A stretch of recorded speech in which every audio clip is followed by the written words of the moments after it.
Hello and welcome to Books to Last, the podcast that challenges readers to pick the only 5 books they may take with them when cast away to a mystery remote location. As ever, I'm joined by a book-loving guest, and this episode, I'm joined by Farah. Welcome. It's so good to have you on the podcast. Thank you, Joudah. It's lovely to be here. Thank you so much for sharing your time with me, but for the benefit of any listeners who might not be familiar with you and what you do, could you introduce yourself and tell us a bit about you and books? Right. So I'm Farah Ali. I'm a writer born and raised in Pakistan. I have not lived there since 2006, so quite a long time. I currently live in the UK, where I moved almost 2 years ago from Dubai. So a lot of moving around. And I've been writing for as long as I can remember. One of my first books that I wrote was when I was very small. And I wrote, I think in crayon, a story about 2 cats, and I stapled it. And I remember visualizing this like in a bookstore or something. And I was really serious about it. And I illustrated it as well. It didn't hit the bookshelves quite as I'd planned. But it was a lot of years after that I decided to finish something. I was always writing something in a journal or somewhere. But it was like about 10 or so years ago that I thought, okay, let's just finish something. So I started writing short stories, and I started submitting those as well to journals, mostly in the US. And it was like a learning process, finding out what works for which kind of journal and what kind of rejections are good rejections and bad rejections. And then ultimately I decided, I saw calls on some publishers, publishing websites about indie presses open for submissions to collections. So I thought, let's see what we have. So I put together some of my stories and I started submitting that collection. And again, it was a case of learning based on positive rejections. And ultimately, I did find a really great press for my first book. After that, I wrote a novel, and which came out about 16 months ago.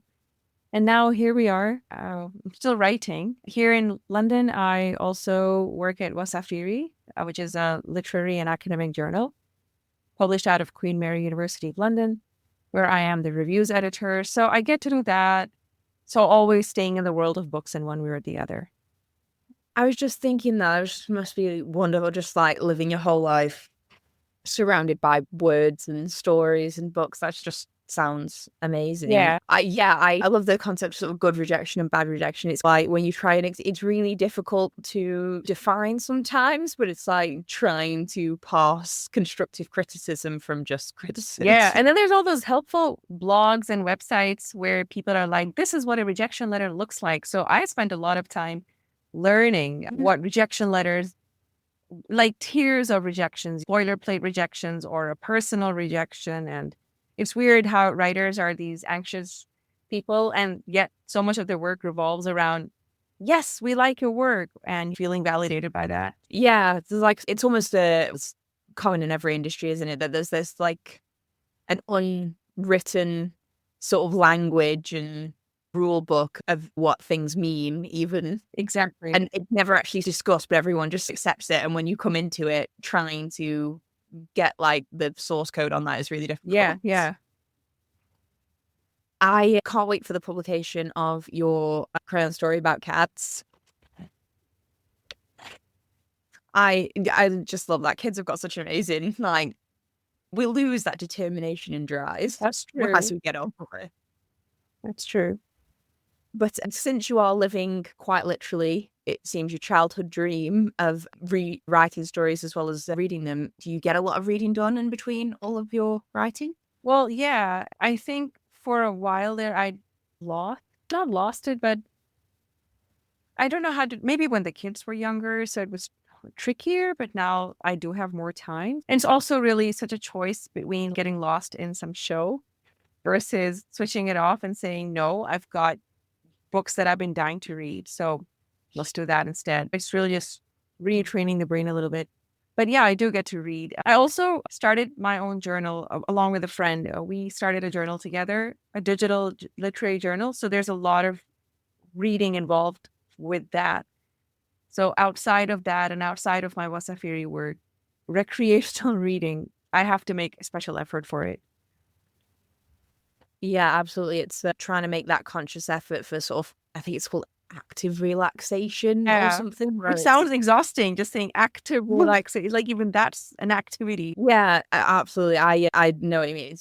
It's interesting because there's always seems to be like these sort of jump off points in so many readers, like lifelong readers, but there's always that thing, be it higher education or kids or a specific job or whatever, that Yeah. kind of can derail it, considering, but people always still come back to this identity of being a reader and someone who loves books, Yeah. even if, Yeah. like me, they haven't touched one in several many weeks, when I probably could have, but have instead been binge watching RuPaul's Drag Race. It's all about intention. Okay, we're going to get a little bit into some of the books that you really enjoy reading. Right. As mentioned before, you are going to pick 5 to take with you when cast away forever.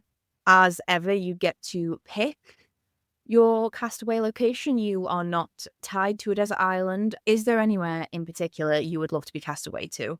I don't know if I have a name of a place, but I know what I don't want. I don't want to be up on a mountain, and I definitely don't want a deserted island. It's just too lonely. Or if there is, then I would like it to be at least where some whales come by and visit occasionally, dolphins. I would like that kind of activity in the water. So that would be a good location to be stuck at. That sounds lovely. My partner always laughs at me because I get ridiculously excited at the concept of seeing whale. They're majestic. They are majestic. Okay, we have got some sort of lovely reading location near to the ocean, Yeah. but not in a mountain. No. What is the first book you'll be taking with you? Right. So I have a list here in front of me, and I realized that it's such an oddball list, an odd collection of books. My favorites. The first one definitely would be Little Women by Louisa May Alcott, and so many reasons for that. Sentimental. I first read it when I was in grade 5, which was many years ago, and I was given it as a present by my English teacher. I think I wrote something nice or whatever, and I remember the look on her face. She handed me the copy, and I still have it. So in a drawer somewhere, no one's allowed to touch it. And she said something very serious. This is a wonderful book. And I'm like, okay. And I think I've consistently loved that book. And the movie versions have and done credit to it as so far. So Little Women by Louisa May Alcott. I just love all the sisters and the mother in there and the whole story. Yeah. Do you have anything you wanted to say? Well, sorry. No, The Little Women is just one of those books that I had the misfortune of having, I think, a big part of it ruined for me, spoiled by the TV show Friends. Oh, no. Because I watched Friends before I got round to reading it, and oh yeah, there's a big spoiler in there. Which I don't think, it's not turned me off the idea of reading it. It's just it's actually one of the few classics. People who know me will probably be surprised I've not got round to it yet, because it's very up my alley in terms of the kind of things that I like to read. Do you have I'm interested to know if you have a favorite sister out of the 4 in there. I named them as the most recent movie casting. Yes, putting aside the movie casting characters, like separating that from the book, I think obviously the most relatable was Jo March, who is a writer and she's trying really hard to make it, and she feels responsibility for the family, and she struggles with what kind of stuff to write. Should it be sensationalist fiction, which sells really easily, or should it be something truer to her heart, which does not sell so easily? And obviously the pay is all over the place. Really nothing has changed between the 19th century and now in terms of writing and all the questions around it. Yeah, so that's my most identifiable sister, Jo March. Do you find yourself reading a lot of classics, or is this sort of because I know a lot of people because they're really a big fan of giving out classics in school. Yeah. But yeah, I grew up reading classics. A lot of it was because of what was available in the school library back in Pakistan, and books that were I grew up reading a lot. I grew up reading Archie comic. I grew up reading Sweet Valley High series of books. all the way to University and Sweet Valley Kids and whatever the hell offshoots that came with that. And I loved Fear Street, the R.L. Stein series, but I also loved my classics. So a lot of, I think all of Jane Austen's works, all of Thomas Hardy's, pretty much all of Charles Dickens. Yeah, and when I say read, I meant like I reread those works over Yeah, and over. you have got more perseverance than me. I can't do Dickens like at all. I have really, well, actually, that would be a lie to say I've really tried. I have tried a little, but Austen is she's always my sort of comfort. Oh Go gosh, back. Austen is definitely comfort. Yep. Yeah. Mainly because the worst thing someone's going to do is end up single. And Yeah, it's so gentle, and the anger is gentle and persevering, and there's so much biting humor in it and how yeah, they talk. I love the sarcasm.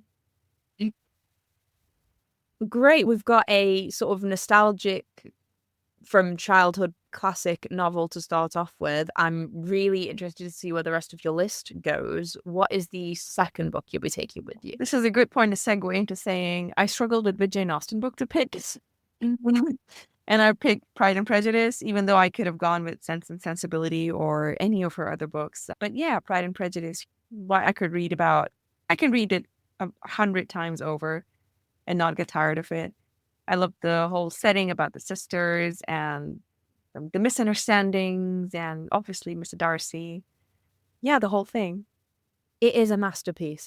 It's my favorite of hers as well, possibly because it's the first one I read. And I also read it at quite an impressionable age when I was 14, 15 Right. for school. And yeah, it's just great. It's one of the only classics where I will read basically any retelling of it. Or watch any re-showing of it, or does that make you all possessive about like the book and go like, this better be good?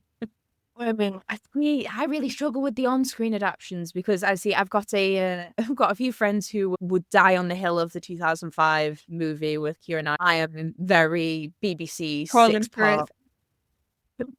six-part 1995 drama, just for me personally. And yeah, I don't know. I think I can enjoy all of them, but I feel like I read a lot of the retellings in sort of modern settings or in different cultural settings and things like that. Partially because it is just such a great story, but also because I think I'm always looking for the same hit of what I felt when I read Pride and Prejudice for the first time, Yeah. of sort of it being better than almost anything I'd ever read ever. And I think the cleverest on-screen version was the Bridget Jones. Yeah, of Which took course. a while to understand. Oh, that's what it's like riffing off on. I just love the first version and the book and everything in the movies. And then I read somewhere that it's situated around the same themes as Pride and Prejudice. And I thought, oh yeah, Yes. that's brilliant.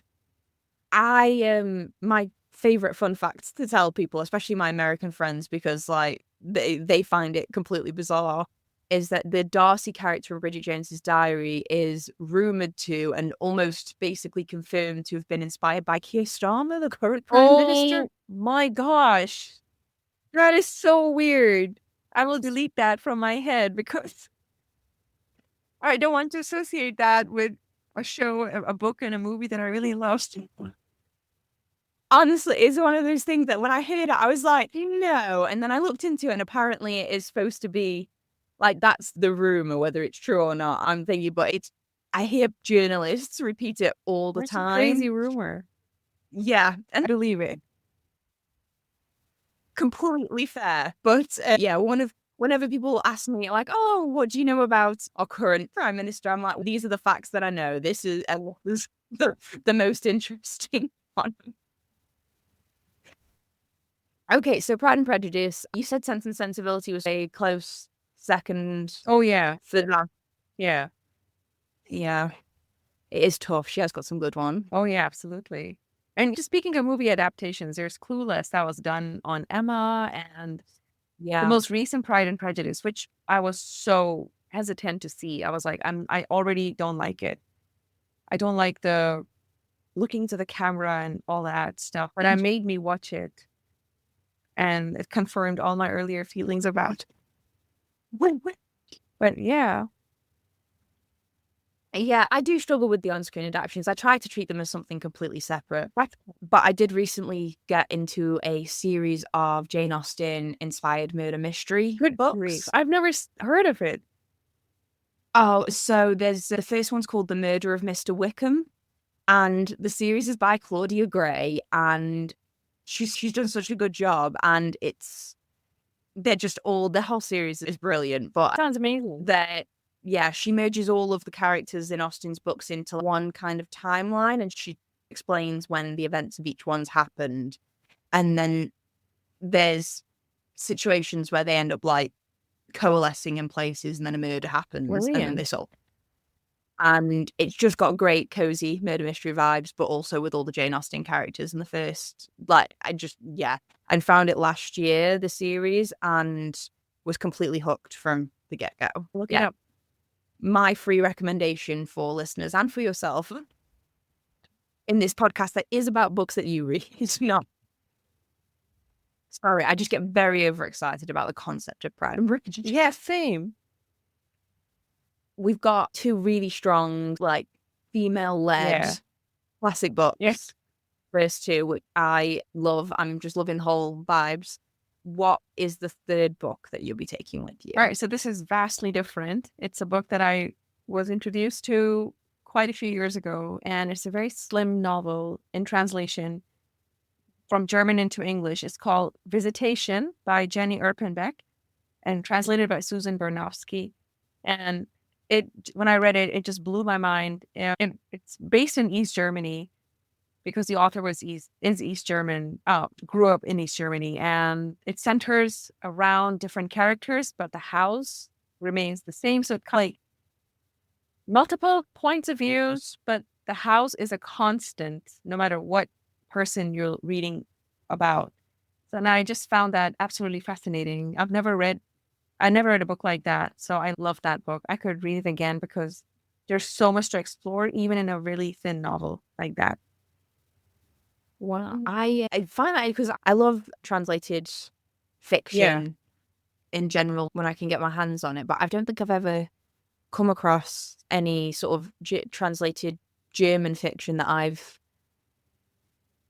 don't know, that's been in my sort of wheelhouse or genre. Yeah. That sounds like really interesting. Is it like a thriller, or is it just, or like contemporary? It's definitely contemporary. And I read it a few years ago, but I saw on my bookshelf if my camera were working, there's books that are standing and there's books that are lying down, and the lying down books are the ones that I'm like, oh, I love you guys. So I love yeah. But Visitation by Jenny Erpenbeck is definitely lying down. So I have to reread it, but there's among the characters that are repeated, the gardener who tends to the gardens of that house.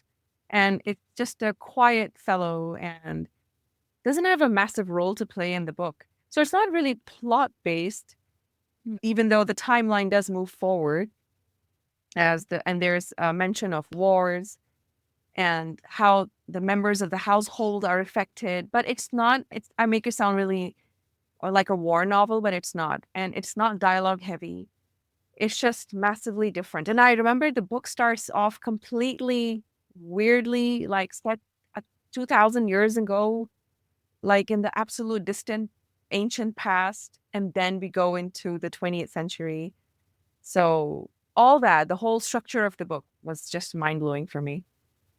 It sounds really big. It sounds like a mix of everything that's going into my head is like the TV show Ghosts and like Inside Number 9 and like also like Downton Abbey, because obviously so much of it, the house is there. Yeah.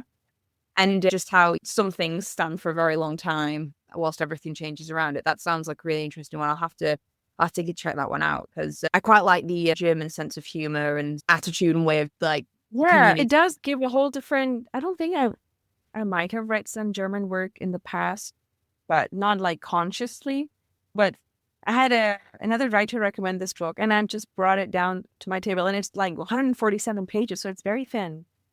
Ooh. Yeah. Definitely sounds like a great one to add to my ever-growing list of books Oh, yeah. that want to buy but shouldn't buy until I've read some more. The eternal struggles of readers. Absolutely. I really like that we went off on this sort of like really left field tangent, so I'm interested to see where we end up. What is the penultimate fourth book on your list that you were taking with So you? that would be a book of poetry, because I love reading poetry. And if someone ever asks me, do you write poetry? Then I'll say, goodness, no. Like once every 5 years, I'll just get this massive urge to write something in a poetic form. But I know better than to try to do anything with it. It's getting it out of my system and then moving on. So this book of poetry is a translation again. And so it's translated from Arabic to English. It's called The Butterfly's Burden. And the poet was Mahmoud Darwish. And the translation is by Fady, Joudah. And I love this version of the book because you see the Arabic on one side and the English on the other. So they're just facing each other, and it's quite a big book. So it's quite hefty, and it takes, I think, us through a lot of Mahmoud Darwish's poetry in regards to exile and Palestine and Lebanon, and just like it goes into a lot of directions. And as somebody who has tried to learn Arabic, I really occasionally enjoy the exercise of picking up the book and seeing if I can translate, and then I check the translation. That's good. I love the idea of having the original opposite the translation, because Arabic script is always a different direction. I can't read it. Yeah, I really like that you've got both of that, and the idea of a sort of hefty book of poetry, because I always find whenever I pick up like a book of poetry, they always feel very slim. Like which I know is for a reason, but collections tend to be on the small side. I think this is like a collected works of his, or at least the translator maybe selected a good chunk of the writer's poems and translated them. So I love this book. It's like, it always sits on my table, like in front of me somehow. That's really nice. I really struggle with poetry, but I'm in the same way people who say, oh, I don't really read books. I'm of the opinion I've probably just not found the right poetry. Yeah, and sometimes there's a poem that I would love and I'll share it with a friend and they'll be like, what do you mean so? Did it just shake you or move you? And they'll be like, no. I'm like, nah. It's so relative, you know? Yeah, so I think I'm still out there searching for my poet and my poetry to move you and bring it alive. But I don't know. I love talking to people who love poetry and about the poetry that they love, because, like I say, it is so subjective, and I think it's really interesting what people take out of it and bring to it as well. Yeah. You never know. You may yet have your poetry anthology in you. No, never. And I will not take this as an encouraging sentence, because a tiny part of my brain will latch onto that and think, well, remember when Joudah said you could write a book of poems, and I'll forget all reason and go, yeah, let's try.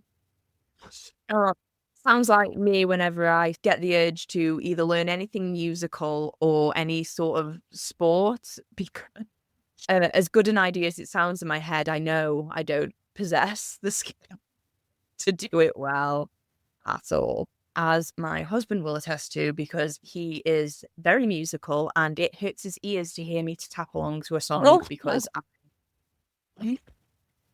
because I cannot hit a beat if it was standing right in front of me. We all have our own talents. Absolutely. And we all have our own things that we're persistent on trying. Like, I will always sing along to stuff in the car, to the great detriment of my children's hearing. No, not the 90s channel again, please. Yeah. It's great to be both good and bad at things. Always. It's all good stuff. Yeah. Okay, so we've had some classics, we've had poetry, we've had a contemporary short translated fiction. I'm intrigued to see where we end up on this, your last of your 5 books. Last of my 5 books is another translation from Polish to English, Flights by Olga Tokarczuk. Translated. I saw this in a bookstore the other day. Sorry? I saw this in a bookstore the other day, so I'm excited. And when I first read it, so it was on a visit. It had always been on my list which I've now deleted, of books to buy because the list was growing out of control. I'd organize it alphabetically in a silly attempt to get control over my list of books to buy.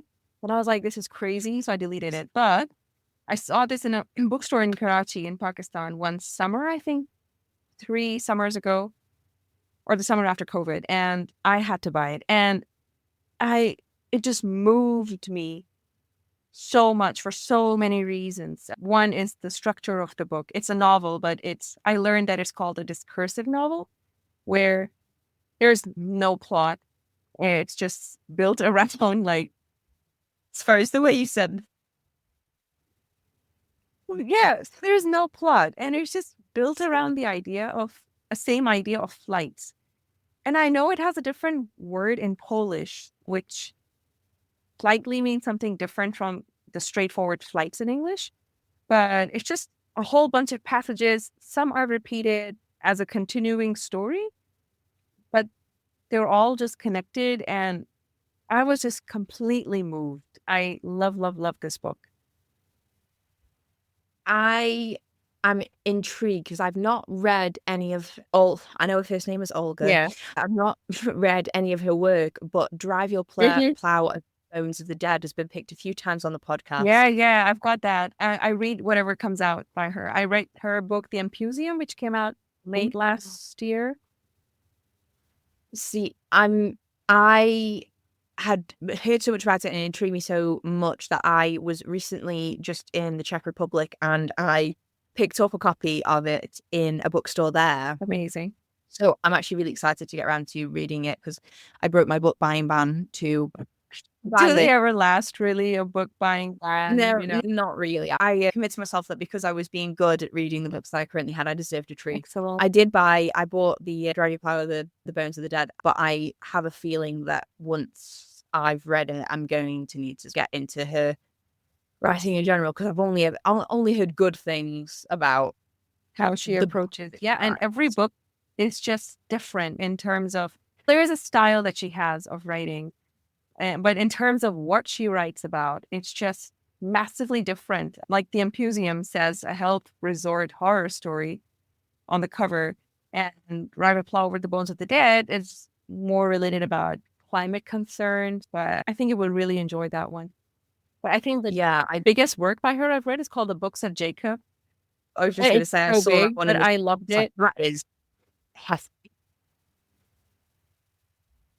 We love a writer with range. When you put all the books next to each other, and I don't know, I don't think it's necessarily a rule, but I feel like most of the authors I read, the books that they write tend to be around in the same ballpark length. But when I was like going through the shelf of her books at the store, I was like, wow, there's this really thin ones, and then there's your medium size, and then there's this tome. It's just really, I'm excited to get into the work myself. And Flights sounds like an interesting one. I don't know is it difficult to follow? I was just going to say it's not at all a difficult read. It's very quick to read. It's not a small, like, nothing is bigger than the Books of Jacob in her works. And it's not a big book compared to that again. It is about, all right, it says 410 pages, but because they're based on short passages and not like long chapters or anything, it's just short passages. And so you get completely sucked into these mini stories. And until before you know it, it's ended. And then you're reading the next one. And all along your mind is trying to connect. Okay, so book's called Flights. What is the connection? And on the back, it says Flights is a novel about travel in the 21st century and human anatomy. So make of that what you... Yeah, those two entirely related. Oh, yeah, absolutely. How are these connected? So it's quite a quick read. Not like the Books of Jacob. It's hard. Yeah, I can't imagine anyone getting through that quickly, although I've heard people who love her work love it too. So I can only imagine it's as good as everything else. We've reached the last of your 5 books. Before we recap all of them, I did wonder, with you being a writer yourself, having reflected on this list and gone through and been choosing your picks, Can you see anything, I don't know, in terms of like influences on your own writing or themes that you have taken into yourself, or do you feel like your reading and writing are quite separate things? No, I think the influence is quite like the classics, for instance. They were my first, like they informed first and I've always been writing, whether it was like in my own little notebook or something.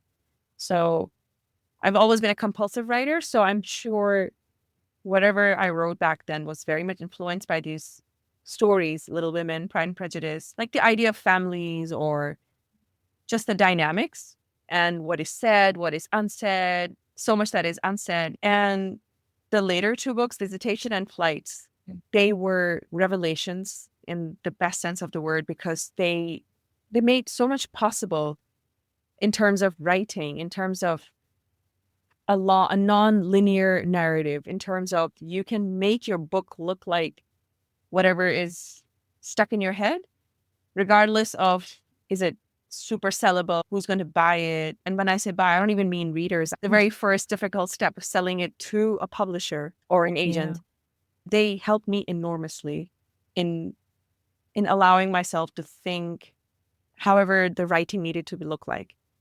And the poetry is, I don't read a lot. Yeah, I read a lot of poetry, but generally I have a few favorite poets. So it's just, it revolves around their works. And I did struggle. Do I want to take Sylvia Plath's collection with me? Or do I want to take this one, pick this one? Maybe because I'll try to, as I'm stuck on that whale-infested seaside or something, I will try to read two languages. Might as well make it work. All the time in the world. All the time in the world to learn a language somehow, slowly.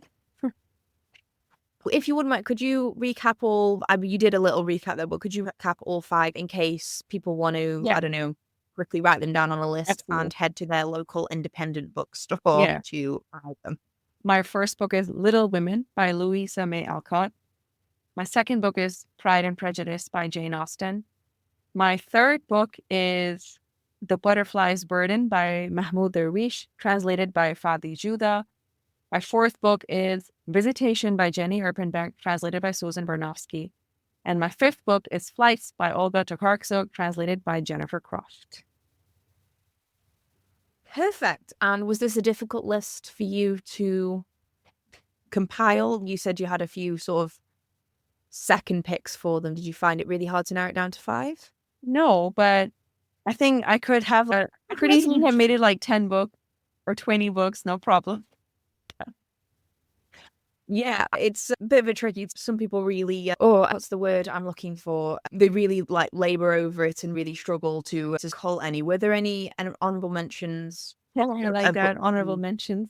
Might have put in? Gosh, yes. Or friends. I read Anna Burns' Milkman, and it was, again, absolutely crazy good. Now I'm thinking, why didn't I add it to my list? It's set in Ireland during the Troubles, and just the whole approach of the story, it's so different. The voice is completely different. It's almost manic. So I love that. I also love this book, Open City by Teju Cole. Again, it's the form, and there is it's not discursive or anything, but it just centers around a guy who's walking around cities. He's a doctor around the city, and he's a doctor, and he's got all these conversations going on with people, and he has all these thoughts and opinions.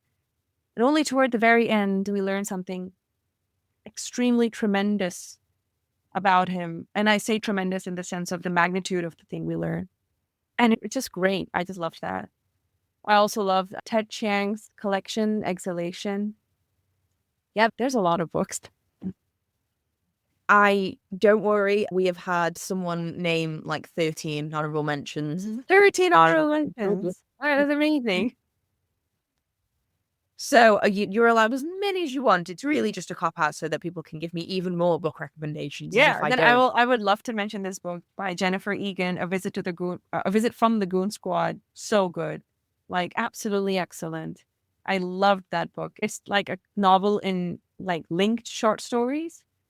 And oh my gosh, it's just brilliant. I love it.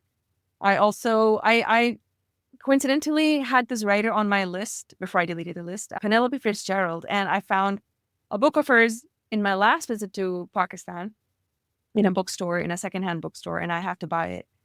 And it's called The Blue Flower. After which I ordered another book of hers called Offshore, which is another novel in linked stories. I think you should definitely read it. It's so brilliant. What a great voice. Oh, so many good. So many good recommendations. I need to go and earn some brownie points with myself in terms of how many books that I read. So that I can treat myself to some more new ones.